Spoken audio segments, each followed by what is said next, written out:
Morning भाई Gunjan, good morning. बाकी भी बहुत सारे स्टूडेंट हैं। राहुल, गुड मॉर्निंग भाई। सभी को गुड मॉर्निंग। सचिन चौधरी,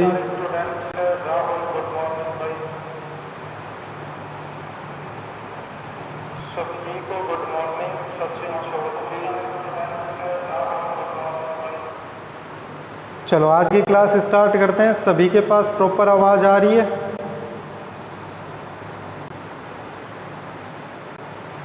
फटाफट बता दो भाई, क्या सभी के पास प्रॉपर आवाज़ आ रही है? समीर, अजय, राहुल, दीपक, गुड मॉर्निंग भाई, गुड मॉर्निंग। देखो तो हमारी एक्सरसाइज नंबर 5 चल रही थी भाई, ठीक है।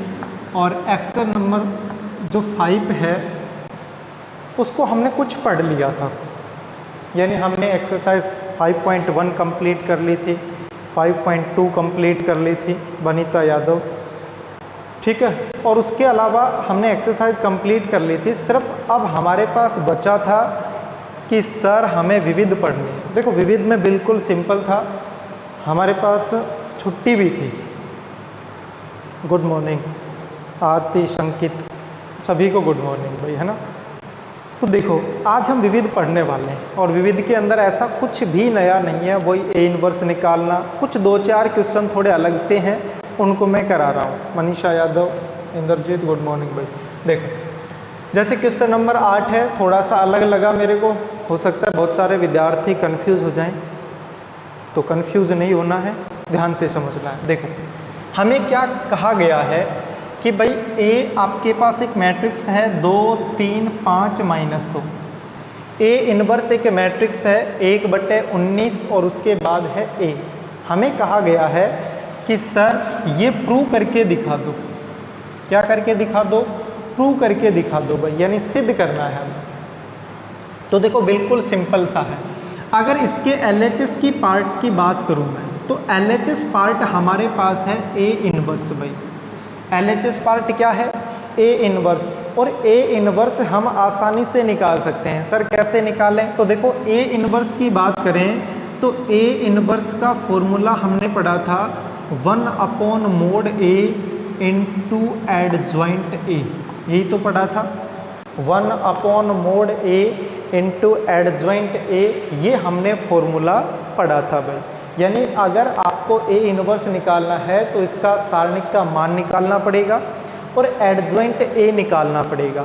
एडजॉइंट ए का मतलब क्या है कि सर सबसे पहले सेकंड निकालेंगे, फिर उनका मैट्रिक्स बनाएंगे और फिर उसका ट्रांसपोज कर देंगे, परिवर्तित कर देंगे, तो हमारे पास आंसर आ जाएगा भाई, ठीक है।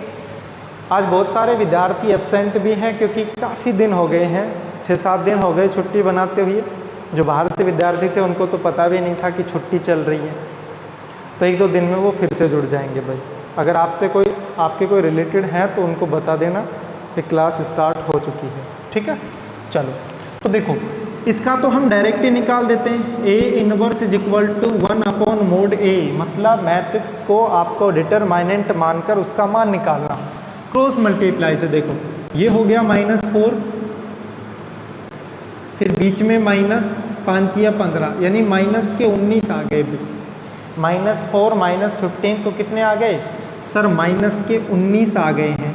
माइनस के 19 इंटू एडजॉइंट ए, और एडजॉइंट ए निकालना मैंने पहले भी बताया था। क्या करना है? इनको उल्टा कर दो, यानी -2 यहाँ +2 यहाँ, इनको सेम रहने दो। 3 की जगह 3, 5 की जगह 5। सिर्फ अंतर क्या करना है? अंतर ये करना है कि इनका चिन्ह बदल दो, यानी ये माइनस का, ये माइनस का भाई, ठीक है। अच्छा ये बाहर माइनस है भाई, मैं चाह रहा हूं कि माइनस का मल्टीप्लाई अंदर कर दो आप, तो करो 1/19। माइनस का मल्टीप्लाई जैसे ही अंदर करोगे तो ये प्लस का हो गया, ये प्लस का हो गया, ये प्लस का हो गया, और ये किसका हो गया? ये माइनस का हो गया भाई। तो देखो 1/19, 1/19 तो बाहर है, 2, 3, 5 -2, 2 3 5 -2 की जगह हम ए लिख सकते हैं। क्या लिख सकते हैं? मैट्रिक्स ए लिख सकते हैं भाई। देखो 1/19 और ए यही तो है, 2 3 5 -2, यही हमारे पास आ गया और इज इक्वल टू लिख देंगे RHS। बिल्कुल सिंपल सा क्वेश्चन था, आपको थोड़ा सा रिवीजन में फ़ायदा मिलेगा इसलिए मैंने ये क्वेश्चन करा दिया है भाई। ठीक है, तो आशा करता हूँ कि समझ में आ गया होगा। बताओ समझ में आया कि नहीं आया? अब भूल गए 5-6 दिन में? फटाफट बताओ, फिर नेक्स्ट क्वेश्चन कराता हूँ। देखो क्वेश्चन नंबर 9 आप कर लोगे, क्वेश्चन नंबर 10 आप कर लोगे,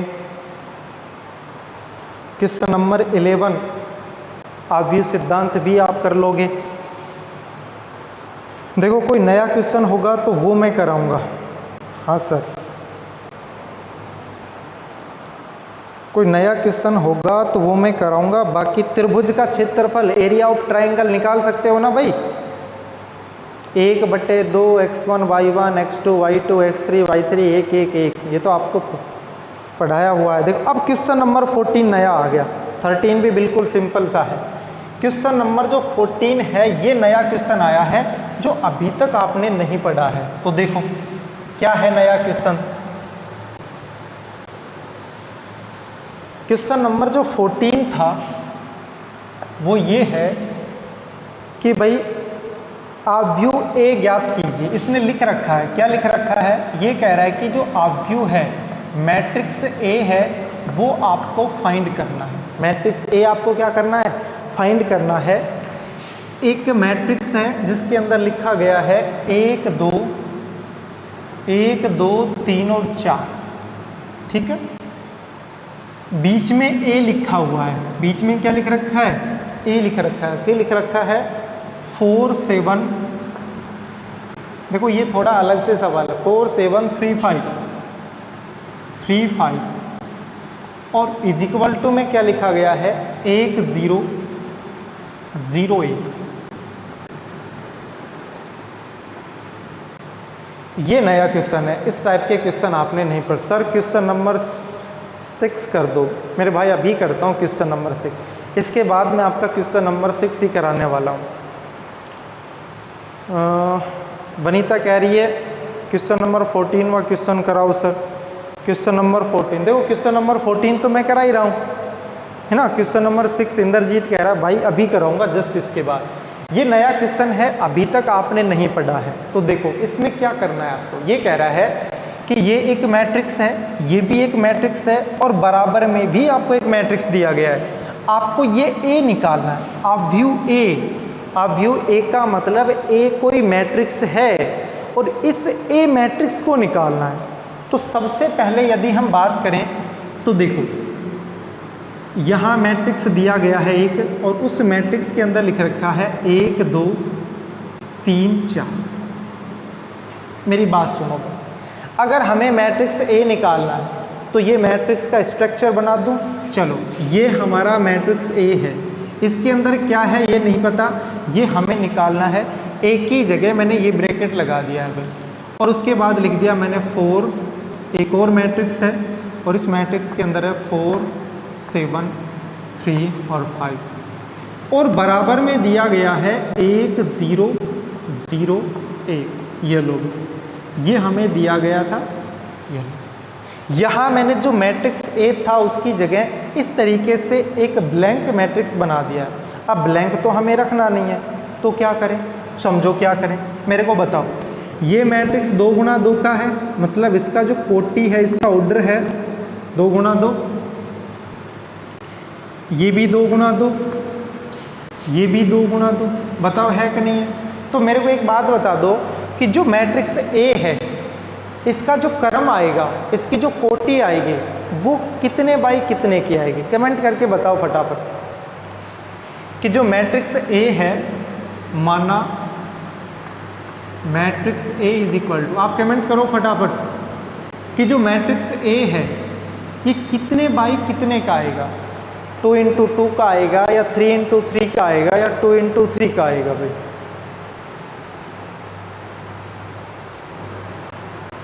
बताओ फटाफट।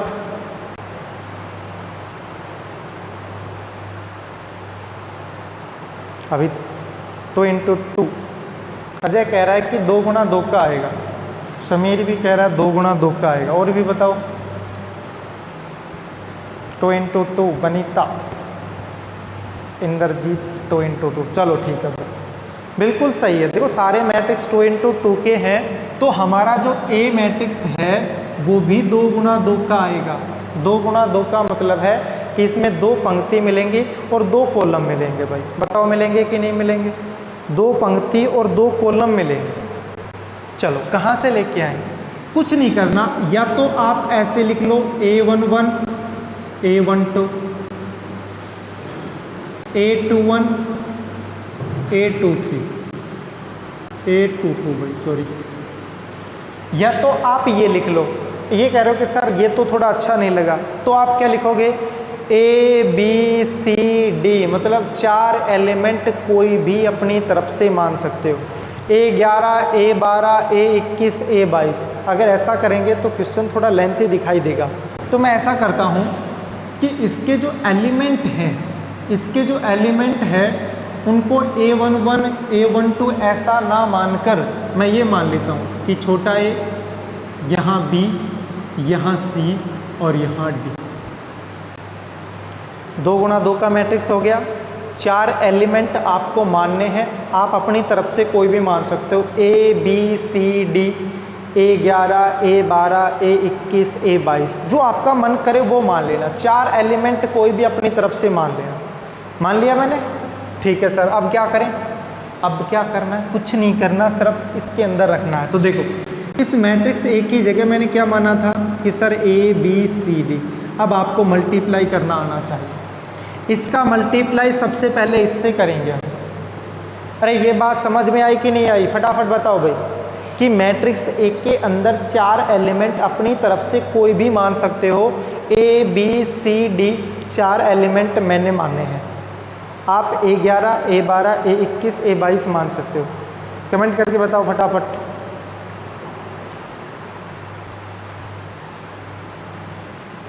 फिर मैं मल्टीप्लाई स्टार्ट करता हूं।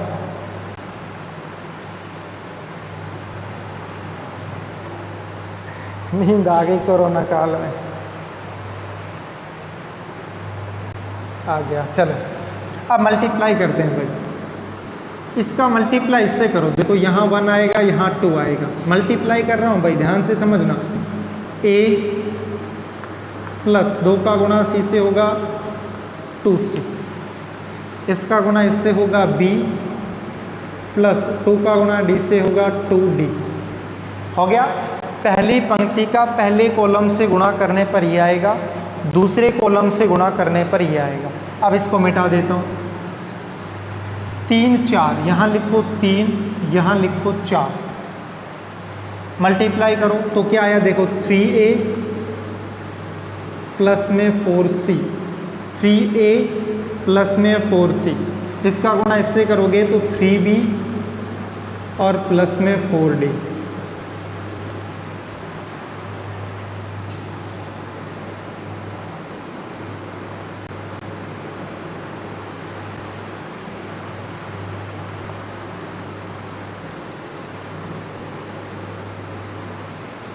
ये मैट्रिक्स था, ये मैट्रिक्स लिख दिया। एक बराबर में देखो इक्वल में क्या दिया गया है? इक्वल में दे रखा है 1 0 0 1। देखो यहाँ तक समझ में आ गया होगा।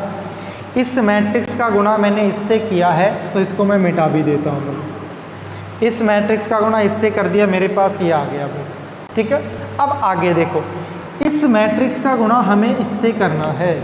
इस मैट्रिक्स का गुणा जब इससे करोगे तो मेरी बात समझना, ये अवयव यहाँ आएगा, ये यहाँ आएगा। इसका मतलब इसका गुणा 4 से होगा, इसका गुणा 3 से होगा। तो मैं डायरेक्ट लिख रहा हूँ, देखो समझना भाई।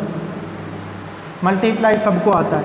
A प्लस 2C का गुणा 4 से करोगे तो 4A, फिर प्लस 2 का गुणा 4 से करोगे तो 8C आ गया। 3 का गुणा इससे होगा तो कितना आ गया? 3B और प्लस में 6D आ गया। ठीक है सर। पहली पंक्ति का पहले कॉलम से गुणा करने पर ये आएगा। इस 4 का गुणा पहले एलिमेंट से होगा, इस 3 का गुणा दूसरे एलिमेंट से होगा भाई। ठीक है। चलो फिर इसका गुणा दूसरे कॉलम से करोगे तो आ जाएगा 7A और इसका करोगे तो 14C आ गया। इसका गुणा हो गया ये। अरे सही किया है क्या मैंने? क्या मैंने सही किया है क्या, एक बार बताना। क्या मैंने यहां पे सही किया है?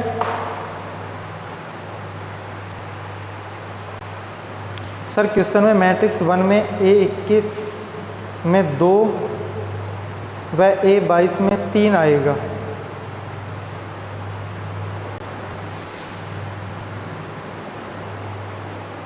एक दो दो तीन, 1 2 2 3। अच्छा, उसके अलावा 4 7 3 5, ठीक है, 1 0 0 1। चलो मैट्रिक्स में 2 3 आएगा ये। अब आप बता रहे हो, वेरी गुड। अच्छा इसके अलावा और बताओ, ये तो कोई बड़ी बात नहीं थी, और बताओ। तुम बहुत लेट बताते हो भाई, क्वेश्चन देख लिया करो। तो ये देखो क्या आ गया, बस इतना हो जाएगा, यहाँ 2 यहाँ 3, 2 3 2 और 3। ये तो चलो क्वेश्चन कुछ भी हो सकता था, लेकिन आपने बताया, बहुत बहुत धन्यवाद भाई। ठीक है, ये आ गया। लेकिन इससे अगली स्टेप में मैंने गलती की थी, लेकिन आपने किसी ने नहीं बताया कि सर ऐसा करना है। इसका गुणा जब इससे करोगे तो इसका गुणा इससे, बीच में प्लस, फिर इसका गुणा इससे होगा। मैंने बीच में कोई प्लस नहीं लगाया था, लेकिन किसी ने मेरे को बताया भी नहीं। थोड़ा ध्यान दिया करो भाई। देखो इसका गुणा 4 से होगा, बीच में प्लस, इसका गुणा 3 से होगा। याद रखना भाई, इसका गुणा 4 से करोगे तो 4A प्लस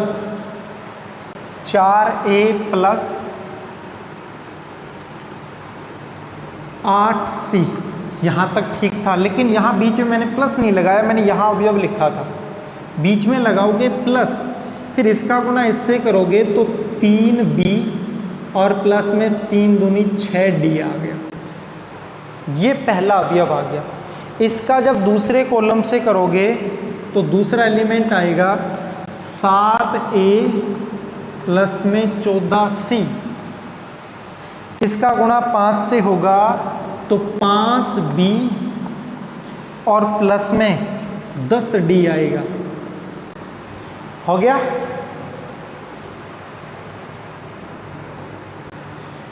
इसका गुणा पहले कॉलम से, फिर इसका गुणा दूसरे कॉलम से। पहले कॉलम का मतलब है पहला अवयव इससे होगा, दूसरा अवयव इससे मल्टीप्लाई होगा।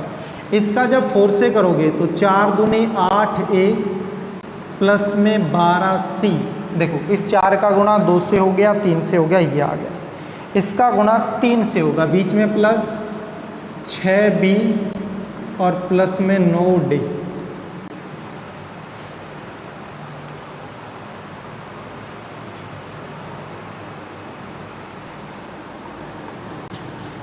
सात दूनी 14A प्लस में 7 या 21C, 10B प्लस में 5 या 15D। मेरे को बताना क्या मैंने सही लिखा है क्या? बताओ भाई, फटाफट बताना एक बार, क्या मैंने सही लिखा है? इसका गुणा इससे होगा 14 21 हो गया। मैंने लिखा क्या? मैंने यहाँ 21 लिख रखा है क्या? मैंने तो 12 लिख रखा है। अरे 7 का गुणा इससे होगा तो 21 आएगा, मैंने 12 लिख रखा है, लेकिन किसी ने नहीं बताया। मतलब 6-7 दिन सो के आए हो, अभी भी नींद में हो तुम सारे, है ना? वेरी गुड, और रहना भी चाहिए भाई। फिर देखो इसका गुणा 10 लिखा क्या? सारे कंफ्यूज में है, क्या हो रहा है क्या नहीं हो रहा है। अरे मल्टीप्लाई भूल गए हो तुम। हाँ सर, देखो ये कह रहा है हाँ सर। अरे इससे गुणा करेंगे तो 4 दूनी 8A और 4 का गुणा 3 से करोगे तो 12 ही तो आएगा। मैंने ऐसे कह दिया तो तुमने हाँ कर लिया। वाह मेरे शेरों,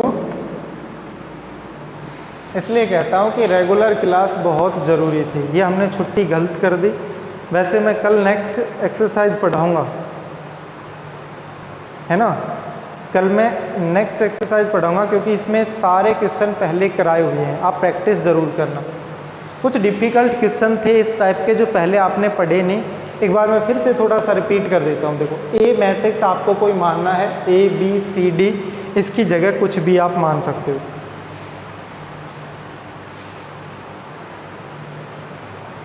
हाँ, वनीता कह रही है सर बहुत दिन हो गए क्लास ली, इसलिए सब कुछ भूल गए।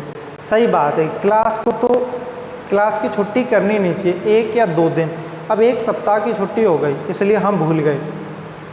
इसीलिए मैं आज नई एक्सरसाइज स्टार्ट करता, क्योंकि मेरे को पता था तुम भूल गए, इसलिए मैंने कुछ थोड़ा सा रिवाइज करवाने के लिए विविध एक्सरसाइज उठा ली। अब मैं एक नेक्स्ट एक्सरसाइज कल से स्टार्ट करूँगा।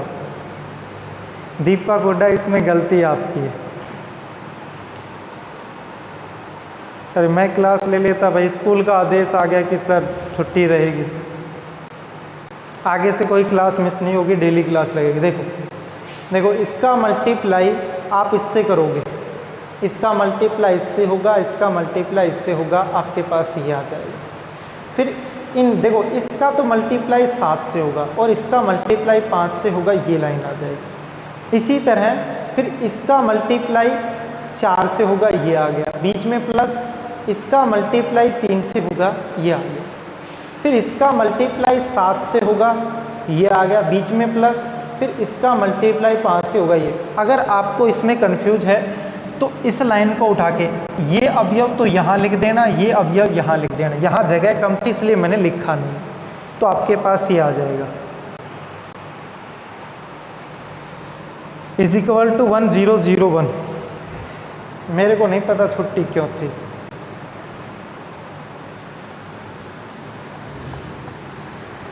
ठीक है भाई, ये दोनों आप मेरे को बताओ, ये मैट्रिक्स और ये मैट्रिक्स बराबर है तो इनके संगत अवयव बराबर होंगे कि नहीं होंगे। ये पहला अवयव पहले अवयव के बराबर, दूसरा अवयव दूसरे अवयव के बराबर होगा। इसका मतलब ये हुआ कि sir 4a + 8c + 3b + 6d, बताओ किसके बराबर आएगा। पहला अवयव पहले अवयव के बराबर आएगा। इसका मतलब ये हुआ कि सर ये 1 के बराबर आएगा और ये हमारी पहली समीकरण है भाई। ये हमारी कौन सी समीकरण है, पहली समीकरण है भाई। दूसरा अवयव है 7a + 14c फिर प्लस 5b फिर प्लस 10d, और ये किसके बराबर आ जाएगा, 0 के। देखो ये किसके बराबर आएगा, 0 के बराबर आएगा। समीकरण 2 हो गई। 8a + 12c फिर प्लस 6b और फिर प्लस 9d, 9d किसके बराबर आएगा, 0 के बराबर आ गया। 0 समीकरण नंबर 3।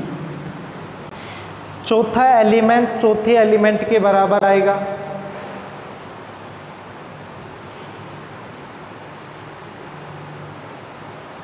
चौदह ए फिर प्लस 21c 10b 15d, और ये बराबर होगा किसके, 1 के। थोड़ी देर में बताऊंगा क्या दिया था क्या नहीं दिया भाई, थोड़ी देर में बताता हूँ। मनीष भाई राम राम। देखो अब आपके पास 4 समीकरण आ गई ना भाई। पहली समीकरण है, ये दूसरी है, ये तीसरी है, ये चौथी। अब मैं इन सबको मिटा देता हूँ। एक बार फिर से थोड़ा सा रिवाइज। इसका मल्टीप्लाई इससे करने पर ये आएगा, इसका मल्टीप्लाई इससे करने पर ये आएगा, और बराबर आपके ये है। अगर ये मैट्रिक्स और ये मैट्रिक्स बराबर है तो इनके संगत अवयव बराबर होंगे। मतलब पहला अवयव पहले अवयव के बराबर, दूसरा अवयव दूसरे अवयव के बराबर, तीसरा तीसरे के बराबर, चौथा चौथे के बराबर एलिमेंट आने वाले हैं भाई। 4 समीकरण आ गई। 4 समीकरण से 4 मान निकालने। देखो ABCD 4 समीकरण से 4 मान हम आसानी से निकाल सकते हैं भाई। देखो कैसे निकालें, अभी आप समझना भाई। समीकरण को हल करना आपने 9वीं में भी पढ़ा था, 10वीं में पढ़ा था, प्रतिस्थापन विधि से। अब देखो 4 समीकरण है। अब देखो किस किस को सोल्व कर सकते हो। 4 में से पहले 2 को काट दो, 2 ही रखो। समझना भाई। 4A है, 7A है, 4 के पैड़े में 7 तो आता नहीं, 8 है और 14 है। इसका मतलब इस 4A का लिंक आप 8A से कर सकते हो भाई। विलोपन करने के लिए 2 एलिमेंट को सेम करना पड़ेगा कि नहीं करना पड़ेगा। समीकरण 3 आपके पास ये है। यहां मेरी बात को समझना। समीकरण 3 माइनस में समीकरण 1 इंटू 2। इसका मतलब ये हुआ कि समीकरण 1 को यदि मैं 2 से गुणा कर दूं तो देखो ये भी 8A, और इसको 2 से गुणा करने पर ये भी 8A हो जाएगा। और जब हम घटाएंगे तो 8A से 8A कटेगा कि नहीं कटेगा भाई? बताओ कटेगा कि नहीं कटेगा? ये लिखा है समीकरण 3, इसको घटाना है समीकरण 1 को किससे गुणा करके? 2 से। तो पहले समीकरण 3 लिखो। क्या है समीकरण 3? 8A 12C 6B प्लस में 9D और बराबर 0। ये तो है हमारी समीकरण 3। इसमें से घटाना है। समीकरण 1 को 2 से गुणा करो तो 8A, फिर प्लस 2 से गुणा करोगे तो 8 दूनी 16C, फिर प्लस 2 से गुणा करोगे 3 दूनी 6B, फिर प्लस 6 दूनी 12D और बराबर 1 गुणा 2 से करोगे तो 2। ये हमारी पहली समीकरण। घटाना है, लो घटाओ। घटाने पर चिन्ह बदल जाते हैं। क्या बदल जाते हैं? चिन्ह बदल जाते हैं, जो हमारे नीचे की समीकरण है। घटाने पर ये कट गया और ये कट गया। देखो प्लस का 6B माइनस का 6B, ये भी तो कट गया। तो क्या बच गया? 12C माइनस 16C, तो माइनस के 4C प्लस के 9 और माइनस के 12। इसका मतलब यहाँ पे भी माइनस के 3D और बराबर ये भी तो माइनस का होगा, माइनस 2। देखो सारे माइनस के हैं तो क्यों ना माइनस से गुणा कर दो। 4C प्लस 3D बराबर 2, और ये आपके पास 5वीं समीकरण आ गई। कौन सी समीकरण आई? 5वीं समीकरण। चारों का डायरेक्ट मान नहीं निकाल सकते। 4 में से पहले 2 को कम करो और फिर 2 का मान निकालो। ठीक है? तो देखो इन दोनों समीकरण की सहायता से मैंने A को कैंसिल कर दिया, मैंने B को कैंसिल कर दिया। अब देखो 7A और यहाँ है 14A। अगर इसको 2 से गुणा कर दूंगा तो बताओ ये 14A, ये भी 14A हो जाएगा कि नहीं हो जाएगा भाई? हो जाएगा ना। इसका मतलब कि सर इसको भी मल्टीप्लाई कर दो 2 से और फिर क्या कर दो? घटा दो। इसका मतलब समीकरण 4 इसमें से घटाना है। किसको घटाना है? समीकरण 2 को। किससे गुणा कर कर? 2 से गुणा करके। जो आपने ऊपर किया है वही आप इन दोनों समीकरणों के साथ करोगे, इसके और इसके साथ भाई। जैसे इसको 2 से गुणा करोगे तो 14A और 14A घटाने पर कट जाएगा। 2 से गुणा करोगे तो 10B, ये भी 10B, ये भी कैंसिल हो जाएगा। बताओ हो जाएगा कि नहीं हो जाएगा? चलो 14A प्लस में 21C प्लस में 10B और प्लस में 15D और बराबर में है 1। ये तो है समीकरण नंबर 4। समीकरण 2 को 2 से गुणा करो तो क्या आने वाला है? 14A, फिर प्लस इसको 2 से गुणा करोगे तो 14 दूनी 28C, फिर प्लस 5 को 2 से गुणा करोगे तो 10b, फिर प्लस 10 को 2 से गुणा करोगे तो 20d और बराबर 0 को 2 से गुणा करोगे तो क्या आएगा 0। ये हमारी दूसरी समीकरण थी। हमें घटाना है, देखो विदेश में चली गई है लाइन, कोई बात नहीं। घटाना है, ये माइनस ये माइनस ये माइनस ये माइनस सारे माइनस के हो जाएंगे, ये कैंसिल ये कैंसिल, तो क्या बचा देखो -28 और ये 21c, तो 7c बच गए, वो भी किसके माइनस के 7c, माइनस के 20d प्लस के 15d माइनस के 5d और बराबर है 0। इस माइनस से गुणा करने पर मैं कह सकता हूं कि सर 7c प्लस 5d बराबर 0, और ये आपकी छठी समीकरण है भाई। कौन सी समीकरण है? छठी समीकरण है। कौन सी समीकरण आई है? छठी समीकरण आई है। तो अब समीकरण 5 व 6 का प्रयोग करके आप c व d का मान निकाल सकते हो। किसका मान निकाल सकते हो? c व d का मान निकाल सकते हो। तो इसको मिटा देता हूं और ऊपर लिखता हूं समीकरण 5 व 6 से, समीकरण 5 व समीकरण 6 से, समीकरण 5 व 6 से -7c -5d = 1। Very good. अरे कैंसिल क्यों कर दिया?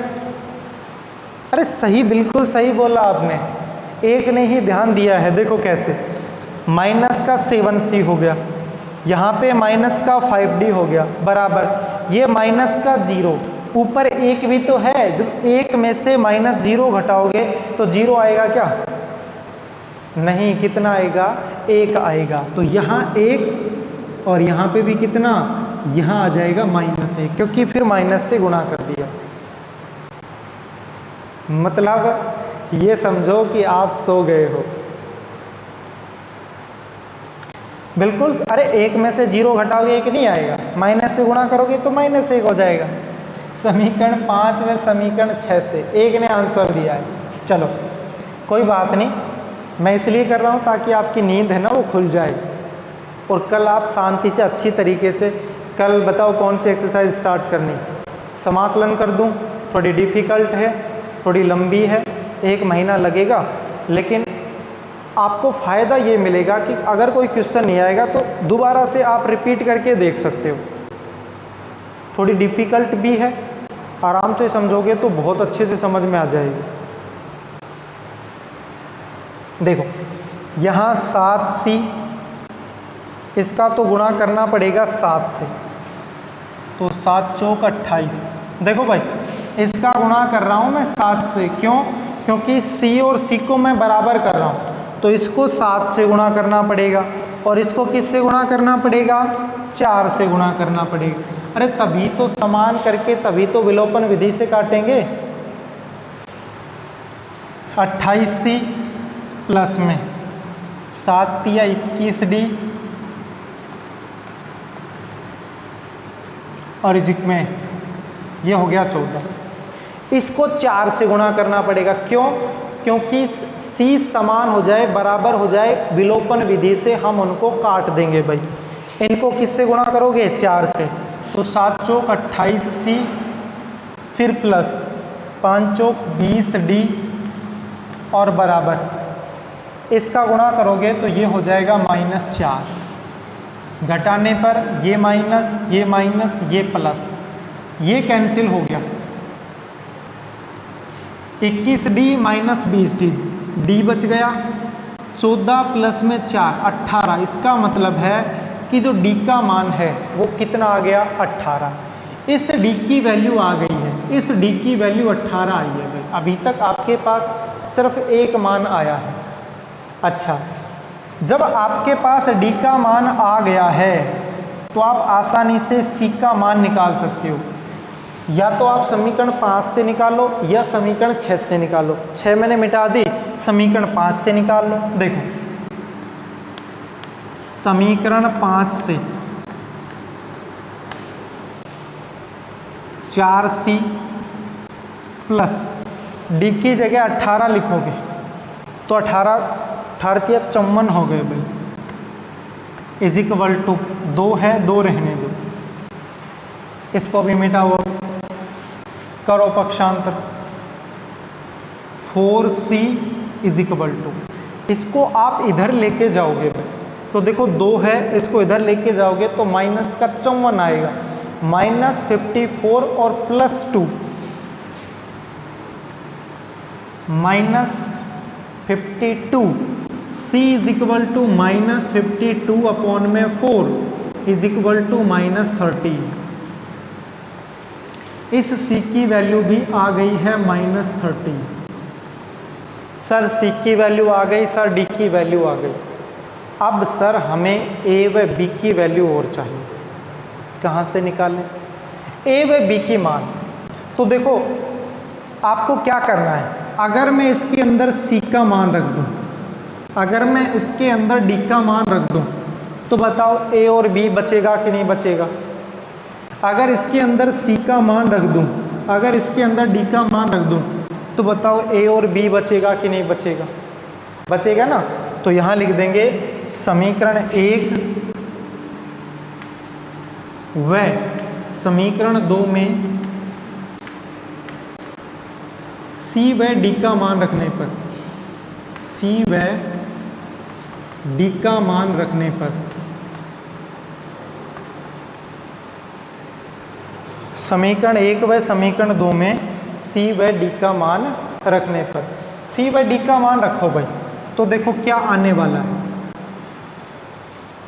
4a है, 4a रहने दो, फिर प्लस c की जगह 8 c यानी कितना है -13 और -13 और 8 हो रहे भाई, कितना हो गया भाई 104, 13 दूनी 26 कम कर दो 130 में, तो ये हो गए -104, -104 हो गए, +3b, चलो +3b, फिर प्लस d की जगह आपको लिखना है 18, यानी 18 का गुणा 6 से कर दो भाई, 18 6 की 102, ये हो गए 102 और बराबर में कितना है 1। इसका मतलब ये हुआ कि 4a प्लस 3b बराबर, देखो माइनस के 104 प्लस के 102, तो माइनस का 2 ही तो बचेगा, उसको इधर लेके जाओगे तो वो प्लस का 2 और प्लस का 1 पहले से है तो 3 हो गया, और ये समीकरण 7 हो गई। कौन सी समीकरण हो गई? समीकरण नंबर 7। अच्छा, उसके अलावा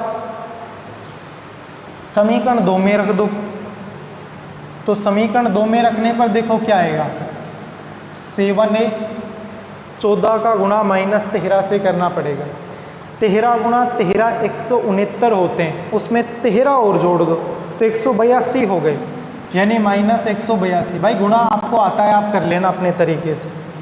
प्लस में 5b प्लस 10d, और 10 और d का मान कितना है 18, तो ये हो गया 180 बराबर है 0। मतलब क्या हुआ 7a प्लस 5b बराबर 182 प्लस 180 माइनस के 2, उधर लेके जाओगे तो प्लस का 2 हो जाएगा, और ये आपकी समीकरण नंबर 8। समीकरण 7 व 8 से, समीकरण 7 व 8 से, समीकरण 7 व 8 से देखो क्या आएगा, 4a किसी एक को बराबर करो, तो फिर से वही तरीका, यहाँ 4a और यहाँ 7a, इसका मतलब ये हुआ कि सर इसको तो गुणा करना पड़ेगा 7 से और इसको गुणा करना पड़ेगा 4 से, करो गुणा, 7 चौक 28 ए प्लस में 7 तिया 21 बी इज इक्वल टू, ये हो गया 7 तिया 21,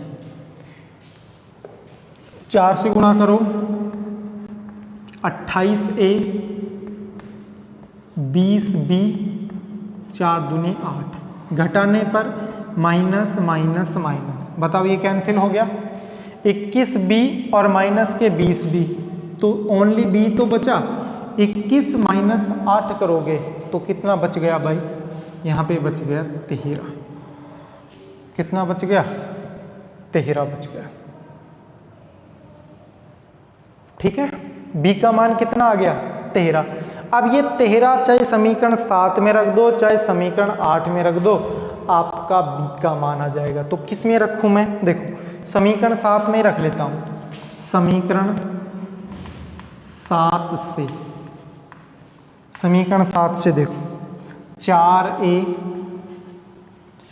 प्लस ये प्लस, इस b की जगह जब 13 लिखोगे तो 13 गुणा 3 करोगे तो 39 बराबर 3 है भाई, 4a इज इक्वल टू, इसको इधर लेके जाओगे तो माइनस का 39 प्लस का 3 तो माइनस का 36 बचेगा, और जब 4 से भाग दोगे तो माइनस का 9 आ जाएगा। इसका मतलब इस a का मान तो आया -9, ठीक है,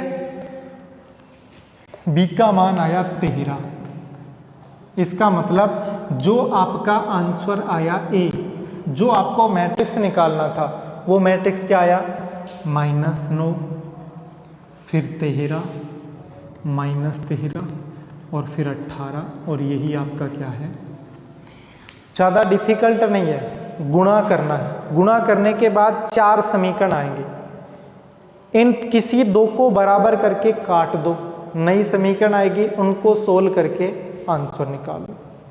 ठीक है, ठीक है भाई। तो ये आपके पास a आ गया -9 13 -13 18। समझ में नहीं आया कोई दिक्कत नहीं है, वीडियो को दोबारा से देख लेना, ज़्यादा डिफिकल्ट नहीं है, सिर्फ मान निकालना। अरे ये तो आप छठी क्लास में पढ़ रहे हो, समीकरणों को हल करना आपने यही तो पढ़ा होगा, x + y = 4, 2x + y = 5, विलोपन विधि, प्रतिस्थापन विधि, उनका प्रयोग करके ही आपको a, b, c व d का मान निकालना है। चलो और क्वेश्चन, एक क्वेश्चन नंबर 6 की डिमांड की गई थी, सेम यही क्वेश्चन है भाई, सेम यही क्वेश्चन है, क्वेश्चन नंबर 6। वो थोड़ा सरल है, ये थोड़ा सा लेंथी था, थोड़ा सा लेंथी था भाई। देख लो एक बार 6 भी देख लो।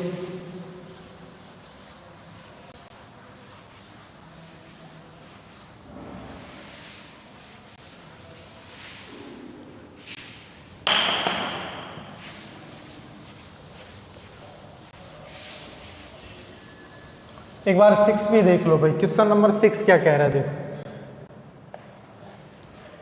क्वेश्चन नंबर 6 ये कह रहा है, ए मैट्रिक्स है, इसके मल्टीप्लाई में कुछ दे रखा है, 1 - 2 1 - 2 1 4 बराबर में है 6 0 0 6। फिर से वही कहा गया है कि आपको मैट्रिक्स ए निकालना है। क्या निकालना है, मैट्रिक्स ए निकालना है। देखो ए यहाँ कोई मैट्रिक्स है, कोई संख्या नहीं है, एक बात का विशेष ध्यान रखना, ए कोई मैट्रिक्स है, यहाँ पे कोई संख्या नहीं है, तो ए कोई मैट्रिक्स है, तो ये लो एक मैट्रिक्स बना दिया भाई मैंने। इसके मल्टीप्लाई में है 1 - 4 सॉरी 1 - 2 1 और 4 बराबर हमें दिया गया है 6 0 0 और 6। इसका मतलब ये 2 × 2 का है, ये 2 × 2 का है, तो मैट्रिक्स ए भी 2 × 2 की ही होगी भाई। इसका मतलब है कि सर माना जो मैट्रिक्स ए है वो एक मैट्रिक्स है और उसका जो क्रम होगा वो 2 × 2 का होगा भाई। तो 2 गुणे 2 के में 4 एलिमेंट आएंगे। कितने एलिमेंट आएंगे? 4। तो फिर से वही ए बी सी और डी, ये देखो उससे थोड़ा सरल पड़ेगा। ए बी सी और डी मल्टीप्लाई करो। जैसे ही मल्टीप्लाई करोगे तो यहाँ ए यहाँ बी, यानी ए प्लस बी, इनका गुणा करोगे तो -2a प्लस में 4b, हटाओ सी डी रखोगे तो c प्लस डी आ जाएगा, और -2c प्लस में 4d आ जाएगा। बराबर कितना है सर? बराबर है 6006, यही तो है। अरे पिछले में 3 मल्टीप्लाई में थे, अब मल्टीप्लाई में कितने हैं? मल्टीप्लाई में सिर्फ 2 हैं, तो इसका मल्टीप्लाई इससे करना था। लो भाई मैंने कर दिया, ये आ गया। ये मैट्रिक्स और ये मैट्रिक्स बराबर हैं तो इनके संगत अवयव बराबर होंगे। इसका मतलब ये हुआ कि सर a प्लस बी ये बराबर आएगा किसके? 6 के, और ये हमारी पहली समीकरण। दूसरा अवयव दूसरे अवयव के बराबर आएगा, मतलब -2a प्लस में 4b, और बराबर होगा 0 के। समीकरण 2 हो गई भाई। इसका मल्टीप्लाई जब इससे करोगे तो c प्लस डी, ठीक है, c प्लस डी किसके बराबर हो जाएगा? 0 के बराबर हो जाएगा। तीसरी समीकरण, इसका मल्टीप्लाई ये देखो इसके बराबर ये होगा, यानी -2c और प्लस में 4d, ये बराबर होगा 6 के। ये समीकरण 4 होगा। 4 समीकरण 4 मान निकालने हैं। पिछला क्वेश्चन था वो बहुत बड़ा था, उसके अंदर ए बी सी डी एक ही समीकरण में 4 थे। 4 में से 2 में कन्वर्ट किया, 2 में से फिर 1 में कन्वर्ट किया, तब हमने मान निकाला था। इसमें तो इन दोनों समीकरण से ए बी का मान आ जाएगा, इन दोनों समीकरण से सी डी का मान आ जाएगा। देखो बिल्कुल सिंपल है। देखो भाई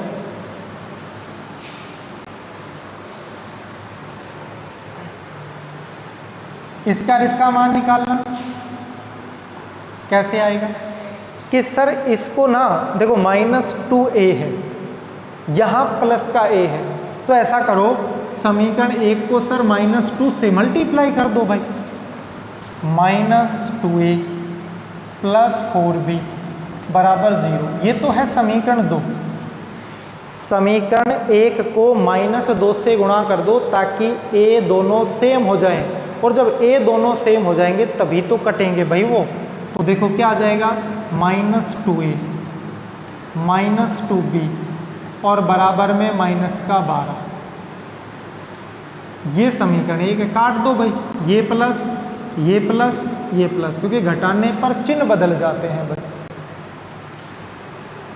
ये दोनों कट गए, प्लस के 2b प्लस के 4b, तो प्लस के हो गए 6b और प्लस के हो गए 12। तो b का मान कितना आया? सर b का मान 2 आ गया। b का मान 2 आ गया तो समीकरण 1 में रखोगे b का मान 2, तो a का मान कितना आ जाएगा? तो सर a का मान आ गया 4। लो भाई सेम यही प्रोसेस इन दोनों के अंदर अपनानी है हमें, तो हमारे पास c व d का मान आ जाएगा। किसका मान आ जाएगा? c व d का मान आ जाएगा। देखो आपके पास ये तो है, इसको मिटा देता हूं।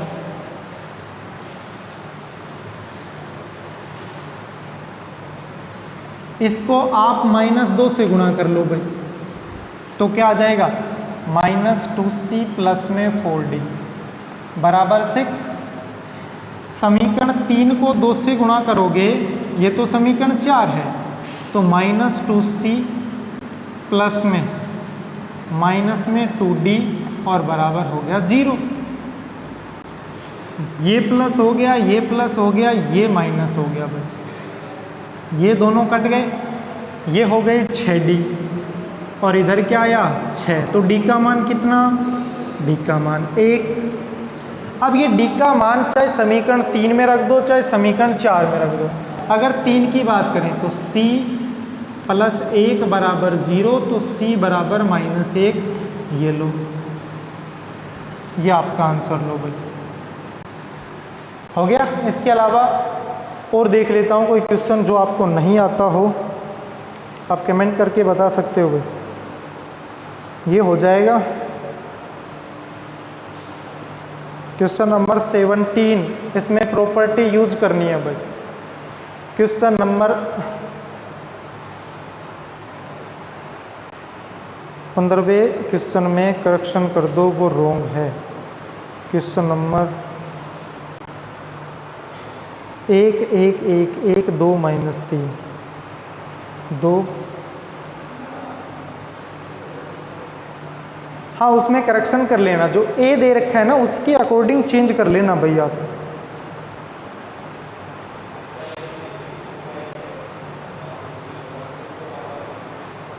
ए इनवर्स ज्ञात कीजिए तत्पश्चात इसकी सहायता से, देखो इसको यूज करके हमें वैल्यू निकालनी है, तो यूज करके निकालनी है तो आपको याद रखना है इसमें थोड़ा सा करेक्शन कर लेना। जो ए है ना ए, इसमें जो मैट्रिक्स है वो 1 1 1 1, फिर 2, फिर आएगा -1, फिर आएगा 1 -3 और +3, जो नीचे की समीकरण है उसके अकॉर्डिंग कर लेना। बाकी ये कर लोगे आप। एक बात का और याद रखना, जो क्वेश्चन नंबर 17 है उसके अंदर आपको प्रॉपर्टी यूज करनी है। प्रॉपर्टी कैसे, जो ऐसे आएंगे ना 1 1 1, ये ऐसे आएगा, देखो सारणी 1 1 1 A B C, जब आप डेल्टा निकालोगे A² B² C², इसमें आपको इसका डायरेक्ट मान नहीं निकालना है, ये गलती मत करना आप। जो क्वेश्चन नंबर 17 है उसके अंदर इस तरीके से डेल्टा की वैल्यू आएगी। आप में को क्या करना है, यहाँ 0 लेके आना है, column first minus column second, यहाँ 0 लेके आना है, कॉलम सेकंड को चेंज कर दो, कॉलम सेकंड माइनस में कॉलम थर्ड, फिर आप इसका प्रसार करोगे। इसमें से कॉमन आ जाएगा a माइनस बी और b माइनस सी, यहाँ a² - b² का फॉर्मूला लगाना पड़ेगा। ठीक है, तो आज के लिए इतना ही रहेगा, बाकी हम कल कौन सी एक्सरसाइज पढ़ाएं ये आप ग्रुप में सेंड कर दें।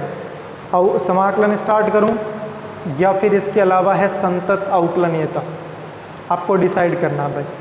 ठीक है, तो आज के लिए इतना ही। थैंक यू, शुक्रिया, टेक केयर, बाय बाय।